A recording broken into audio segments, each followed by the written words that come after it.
Hi guys, so I'm back with another lecture of human rights and values. Hope you all are doing fine. So before we start, just a brief introduction about myself. So I'm Sandhya Rao, working as an assistant professor at St. Andrews Institute of Technology and Management. In the last lecture, we have understood what the concept of human rights is. What exactly human rights are, what are the characteristics, and what exactly is the scope of human rights. Now, in this lecture, I'll talk about the international perspective of human rights. Okay, so what exactly are these, or how human rights are defined in other countries, or what is the international outlook on human rights? So let's get started. So when we talk about human rights, this UDHR is something which is prominently in this field. It's known for the work that they have done for the welfare of humans and the kind of research that they have done for human rights.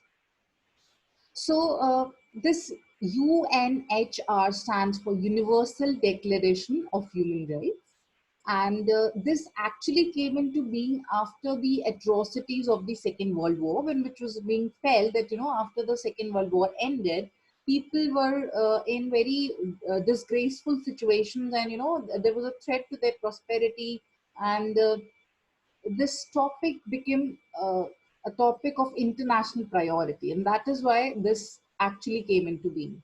So United Nations, which came into being in 1945, it allowed more than 50 member states to contribute to the UDHR, which was adopted in 1948. So actually, it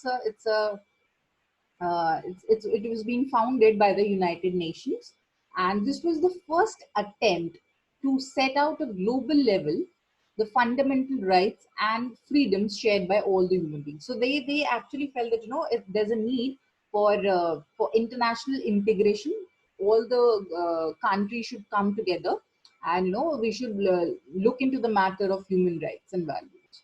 So this was the first attempt in the modern era of human rights. Okay,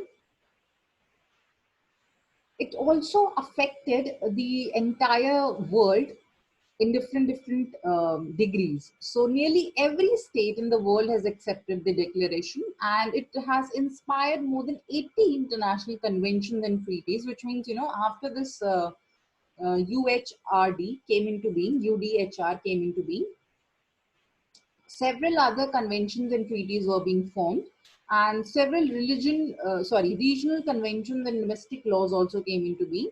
And it has been a catalyst for improving the human rights protection for groups such as disabled people, indigenous people, and women. Which means that they have set a benchmark, or they have set a base for the development of other conventions, other treaties, and it has been a catalyst, which means ये बहुत ही इन्होंने बहुत एक अच्छा काम किया है. They have proved to be very good and effective for the improvement of human rights, and they have been protecting people, the disabled people. They have been protecting the rights of women and indigenous people. So let's again start with a video to make it more clear what exactly UDHR is all about.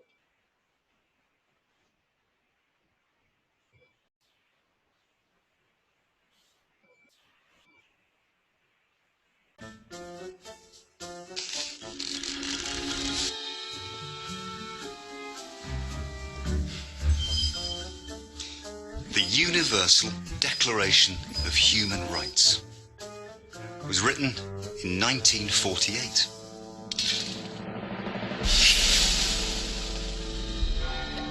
Millions of people had perished in the Second World War. Many countries were still deeply divided by racism and military oppression. So, the 48 countries of the United Nations got together and decided that enough was enough. So they all sat down and wrote 30 articles. That's 30 rights and freedoms which belong to all of us. Article 1, we're all born free! We have our own thoughts and ideas. should all be treated the same way.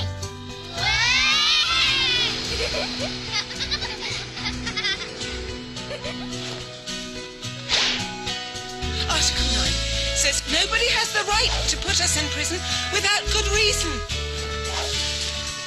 To keep us there or to send us away from our country.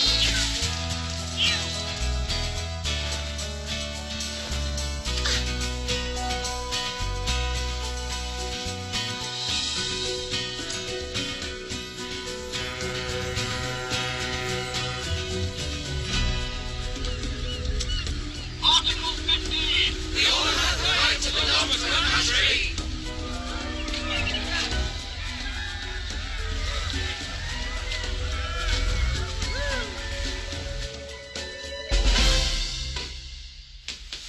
Over here. Article 18 says we all have the right to believe in whatever we like. To have a religion and to change it if we wish.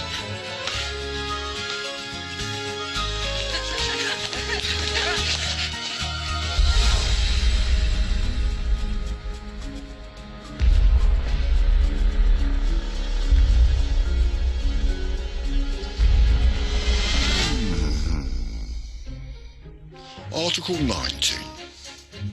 We all have the right to make up our own minds, to think what we like, to say what we like, and to share our ideas with other people.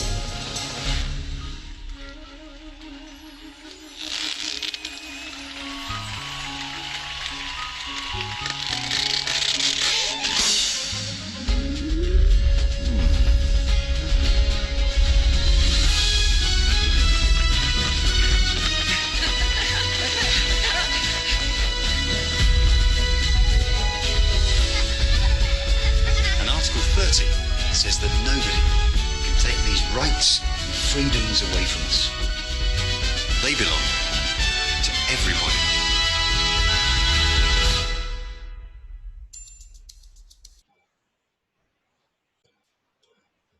So I hope you enjoyed the video. And in this video, we actually get to know about, what exactly this UDHR is all about. So they have formed 30 articles, which are nothing but the human rights, and we'll be discussing them about one by one in greater detail. And in a nutshell, I can say that, these rights were all about human existence and about development of human integrity, about one's dignity. Okay.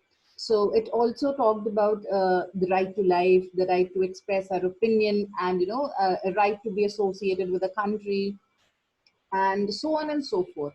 So these rights were, and why do we actually felt that there is a need to frame these kinds of rights, to frame these kinds of human rights? Because after the Second World War, it was being felt that people are still falling prey of racism and militant rules. So it was felt that that there's a great need to free the people from all these kinds of foundations, and not just physical foundations but also the mental foundations. So that is why it came into being, and it was started in 1948. Now, there's another international perspective which is being given to us by a European Convention on Human Rights. So the Universal Declaration of Human Rights formed the basis. As I've told you that, UDHR was the first step in the history of human rights. So it paved the way for other conventions, for other treaties to come in the way, to come up with their own theories, to come up with their own rights, to come up with their own laws. So European Convention on Human Rights was adopted in 1950, and British lawyers played a key role in drafting the European Convention on Human Rights, with Winston Churchill heavily involved. So this was the person who was actually involved in the formation of this European Convention of Human Rights. It protects the human rights of people in the countries that belong to the Council of Europe, which means it was only relating to the people who were a part of Council of Europe, including the United Kingdom. Now I have took examples from two countries which will help us, help us to understand what or how these rights have been evolved. So if I talk about the Israel constitution, they have incorporated a few rights, human rights. So they talk about, so the example that I have picked from Israel constitution is about family law. So the right to family life is also recognized as a fundamental constitutional right in Israel law. And the Israel legislation, for example, has enacted various laws which are intended to encourage the family unit, which means that they have understood, or they have felt that there's a need to uh, regard family law or family life as a human right. Okay, so let's take an example. So in the context of marriage, various provisions have been enacted to foster a caring and intimate relation between a spouse in order to sustain and nurture the family unit. And the emotional relationship between the spouses also promoted. And also they have been granted a right to sick leave in order to take care of an ill spouse, which means that even if for example um, one of the spouses has fallen ill, then the partner is entitled to get a sick leave so that they can take care of their spouse. So this is again a good initiative by Israel government. They have enacted this right in their constitution. And they also give preference to the request of a foreign spouse to immigrate to and become naturalized in. Now what this means is that there are it has been seen that people often people have started marrying from other countries, or their spouse belongs to some other nationality. In that case, the Israel government, give preference to to the request of a foreign spouse, so that they can immigrate to their country, to the spouse country, and they can also leave their house or live with their spouse. And the lack of competence on one spouse to give evidence against the other spouse, and visitation rights in prison. They have also been given the right that if the spouse of any person is in prison, they can go and visit them. So these are certain human rights which are covered in the Israel constitution. Also, if I take hints from the Japanese constitution, then they say that according to their Article 24, it states that marriage shall be based only on the mutual consent of both the sexes, and it should be maintained through mutual cooperation with the equal rights of husband and wife as a basis. Which means that they are trying to say that if two people agree on to marry each other, then they can do so. And this was actually came into being as a reform from the previous law that they have. So the previous constitution stated that people in Japan can only marry if the head of the family approve of their union. Which means that if whatever the head of the family is, for example, father or a grandfather or whatever the eldest person in the family used to be, so if they consented to the union, only then the couple could marry. So this was the previous constitution of Japan, but now it has been reframed, or they have been they have changed their clause. So in Article 24, it states that if the two people agree on to marry each other, then they can do so. So also, yeah, okay. And for example, if I take example of, and although we'll be talking about the Indian perspective separately, but if I talk about this particular clause from Indian context, then we have also legalized the marriage of people belonging to the same gender from the same sex, which means gay marriages and has also been legalized in India. So that's a very welcome move by the government. And these kind of things and these kinds of reforms actually is actually trying to bring the entire world together. We are becoming more and more aware about the human needs, about the human wants, and we are trying to increase the standard of living, the psychology. We are trying to understand the psychology of people, or what exactly do we want to achieve in our life. There are two kinds of goals that every person wants to achieve. There's a psychological goal that we want to feel satisfied, we want to feel contented, and we want to feel associated with the group of people that we are living with.